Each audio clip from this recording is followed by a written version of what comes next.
네, 여러분 안녕하십니까. 자, 이제 새해가 밝았습니다. 2023년. 정말 세월이 빨리 가죠. 네.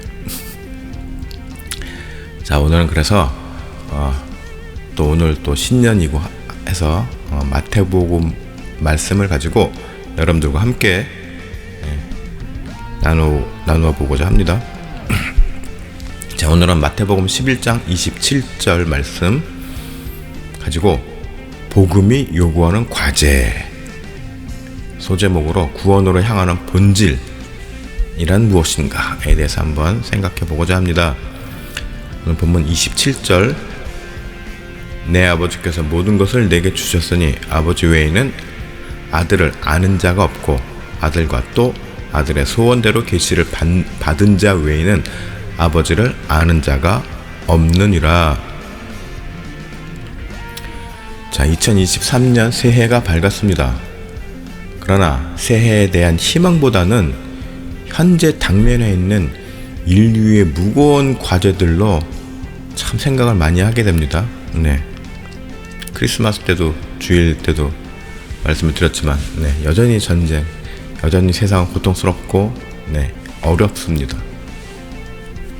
자, 오늘은 작년 성탄절, 즉 지난 주일 말씀에 이어서 하나님과 예수님의 관계에 대해서 말씀을 한번 이어가려고 합니다.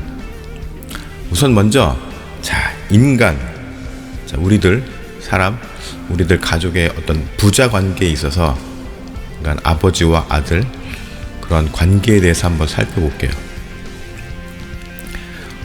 영화나 드라마의 단골 소재 중에 하나가 바로 재벌 아버지와 모든 것을 물려받을 아들에 관한 이야기가 있습니다. 종류는 둘 중 하나입니다. 첫 번째는 자신의 출생의 비밀에 관한 것이고, 둘째는 불의한 재벌 아버지에 대한 아버지의 저항, 그리고 그럼에도 자식을 놓지 못하는 아버지의 갈등, 대충 이런 이야기들입니다. 심지어 재벌 아들이 재산과 기업을 빨리 받기 위하여 자기 아버지를 독살하기도 하고 식물 인간으로 방치하였다가 적당한 때에 승계를 받는 이야기도 있습니다. 반면에 자기 자식을 남보다도 못하게 버리는 비정한 아버지의 모습이 있기도 합니다. 그런데 참 이 소름이 돋는 것은 세상에는 이러한 일들이 드라마보다도 더한 스토리로 실제한다는 것입니다. 어느 그 신문의 보도에 의하면 가정학대의 73.3%가 친부모에 의해서 일어난다는 통계가 있습니다. 심지어 어느 재벌 아들은 자기 아버지를 식물 인간인 채로 몇 년을 죽지도 살지도 못하게 한 채 기계장치로 붙잡아 두고서 승계 작업이 어느 정도 이루어진 후에 부고를 알린 일도 있었습니다. 자, 오늘 본문은 온 우주에서 가장 완벽한 부자 관계를 보여주는 것과 동시에 놀라운 하나님의 비밀이 숨겨져 있음을 발견하게 됩니다. 자, 오늘 본문에서 저희 눈에 들어온 두 개의 문장이 있습니다. 자, 27절에 보면은 내 아버지께서 모든 것을 내게 주셨으니 아버지 외에는 아들을 아는 자가 없고. 자, 우리들이 교회에서 많이 배운 말이죠. 예수님은 그 자체로 하나님이십니다. 그렇죠? 네. 이것은 오늘 말씀 중에 아버지 외에는 아들을 아는 자가 없고 라는 문장에서 바로 설명이 됩니다. 어떻게 해요? 자, 여기서 아는, 즉 알고 있다라는 이 원어를 살펴보면은 에피기노스코, 발음이 어렵습니다. 에피기노스코라고 하는데 확실하게 알다 혹은 철저하게 알다, 정확히 알다, 또한 완벽하게 완전하게 알고 있다라는 의미가 있습니다. 이에 대해서 성경학자들의 분석에 의하면 이것은 단순한 지식을 능가하는 뛰어넘는 전인적이면서도 초월적인 암, 여기서 암은 리얼 미음입니다. 안다는 것이죠. 초월적인 암, 지식을 뜻하는 것으로 설명하고 있습니다. 그리고 이거를 전문용어로 신학용어로 본질적인 동일성이라고 정의합니다. 즉 서로가 완벽한 하나가 아니면 이해할 수 없는 상태를 말하는 것입니다. 자, 이렇게 창조자와 본질상 하나이고 모든 것을 받은 존재인 예수님께서 이 세상에 오십니다. 이 세상에 오시는데 죄로 초라해진 인간의 몸으로 오셨다는 것 자체로 우리들에게 시사하는 바가 아주 크다는 말입니다.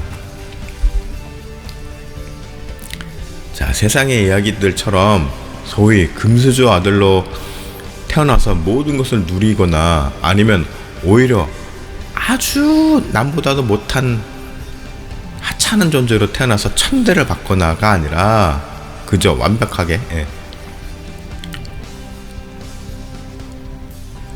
정말 예수님은 완벽한 존재로서 모든 것을 다 가지셨음에도 자기 스스로를 낮추어서 자신의 피조물을 위해 오셨다는 것은 사실 상식적으로 이해할 수 없는 이야기이긴 합니다. 그래서 많은 사람들이 이거를 받아들이지 못하는 것도 있습니다. 이해가 안 되는 거거든요.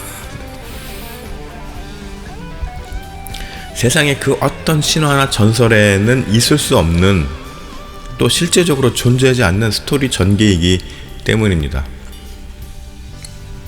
여러분들도 잘 아시다시피 창조에 관한 여러 전설이나 타 종교에 유사한 이야기들은 많이 있습니다. 있지만 신의 아들이 스스로를 희생하기 위해서 세상에 왔다는 이야기는 존재하지 않습니다.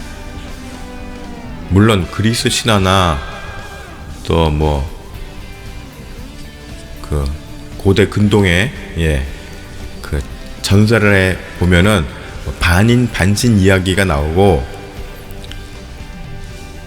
또 그들의 활동상에 대해서 이야기가 있지만은 하나같이 영웅으로 묘사됩니다. 그리고 하나같이 인간들을 지배하고 다스리는 존재로 묘사가 됩니다. 자, 그런데 이제 중요한 메시지가 27절에서 이어서 나옵니다. 아들과 또 아들의 소원대로 계시를 받은 자 외에는 아버지를 아는 자가 없느니라. 이 문장만 보면은 굉장히 아주 특별한 말씀 같습니다. 왜냐면은 여기서 계시를 받은 자라는 말이 나오기 때문입니다. 하나님과 아들 예수님의 완벽한 관계를 이해할 수 있는 그런 단서가 바로 이 계시를 받은 자인데, 그런데 이게 아주 우리가 오해를 하지 말아야 될 것이 있는데, 이 계시를 받은 자라는 단어가 의미가 아주 특별한 것이 아닙니다. 자, 우리 잘 알지만은 하나님의 계시는 어떤 특별한 사람에게만 주어지는 것이 아니라는 것입니다. 이미 아까도 말씀드렸지만 여러분들도 성경 공부 시간에 많이 배웠을 부분이고, 저도 여러 번 말씀을 드렸던 내용인데, 바로 하나님의 일반 계시로서, 물론 특별 계시라는 것이 있습니다. 그런데 그거는 이 교회 시대 이전에, 말씀이 완성되기 이전에 있던 그야말로 특별한 계시지, 보통은 우리가 일반 계시로서 모든 것을 다 받은 상태입니다. 뭐죠? 하나님은 자연과 모든 운영의 원리 안에서, 창조의 섭리 안에서 하나님의 존재에 대해서 계시하여 주셨다는 점입니다. 그래서 세상 많은 사람들은 하나님을 믿지 않아도 천벌을 두려워했어요. 하늘에서 주는 벌, 그리고 또 뭔가 중요한 맹세를 할 때 하늘을 두고 맹세하잖아요. 내가 하늘에다 맹세한다. 막 이렇습니다. 네. 또 어떤 나쁜 짓을 한 사람들한테 나무랄 때 하늘이 두렵지도 않나 막 이렇게 얘기를 하고 세상에 천륜을 져버린 뭐 이런 표현을 하면서 책망을 하기도 합니다. 그리고 이거를 말씀으로 다시 한번 확실하게 우리들에게 확인하여 주십니다. 고린도전서 2장 10절에 보면은 오직 하나님의 성령으로 이것을 우리에게 보이셨으니 성령은 모든 것 곧 하나님의 깊은 것까지도 통달하시느니라. 자, 하나님께서 성령을 통해서 하나님의 영을 통해서 우리들에게 이미 다 드러내셨다는 말입니다. 그리고 지난주 말씀으로 우리는 구약에서 하나님이 그리고 예수님을 통해 끊임없이 전달하는 것이 무엇인지를 알아보았습니다. 이사야서 9장 7절에 그 정사와 평강의 더함이 무궁하며 또 다윗의 왕자와 그의 나라에 군림하며 그 나라를 굳게 세우고 지금 이후로 영원히 정의와 공의로 이것을 저희가 지난번에 굉장히 강조했죠. 그것을 보존하실 것이라 만군의 여호와의 열심히 이를 이루시리라. 네, 결국은 우리들도 정의와 공의를 위해서 열심히 삶을 치열하게 살아야 하지만 예수 그리스도의 십자가의 뜻을 이루기 위해서 살아가야 하지만 결국은 모든 것을 다 이렇게 마무리하시는 부분 것은 하나님의 열심을 통해서라는 말이죠. 자, 그런데 문제는 세상이 이제 더 이상 신의 존재 자체에 대해서 관심을 잃어간다는 것입니다. 네. 어떤 신의 존재, 어떤 영적인 어떤 그런 영적인 어떤 그런 관계 이런 것에 대해서 관심이 아예 점점 없어집니다. 그저 눈에 보이는 것, 손에 만져지는 것, 몸으로 느껴지는 것, 네, 이런 것들에만 점점 더 관심이 집중된다는 말입니다. 그런데 더 큰 문제는 교회 안에서조차 하나님과 예수님의 관계에 온전히 함께하는 성도, 즉 성령에 온전히 합한 사람들이 점점 더 희귀해진다는 점입니다. 자, 성령, 그러면 요즘에도 가끔 보면은 한국에도 보면은 성령에 충만하다 막 이런 거를 보면은 막 사람들 막 춤추고 막 뭔가 도취된 사람처럼 막 아주 막 춤을 추고 막 난리도 아닙니다. 그런 게 성령 충만한 게 아닌데 왜 자꾸 그러는지 모르겠습니다. 왜 그리고 목회자들이 그런 걸 자꾸 유도를 하는지 정말 이해가 안 됩니다. 그런데 그렇기 때문에 점점 더 말씀에 충실한 사람들이 그런 말씀을 통해서 하나님의 뜻을 온전히 알아가는, 그리고 그것이 바로 성령에 합한 사람들인데 그런 사람들이 점점 더 희귀해진다는 말입니다. 안타깝죠? 자, 오늘날 교회가 하나님을 온전히 알고 예수 그리스도의 복음을 진정으로 이해하였다면 건물의 비대함, 교회 건물을 막 크게 쌓는 거, 네.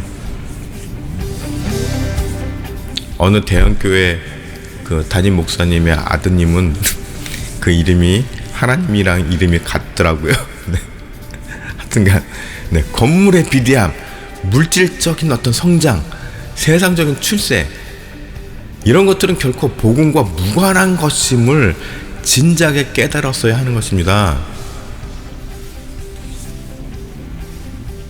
자, 표면적으로는 이단이 아닐지는 몰라도 이미 교회가 추구하는 방향과 성향으로 교회 주인이신 예수님으로부터 책망을 받을 교회가 너무 많다는 심각성이 현존하고 있습니다.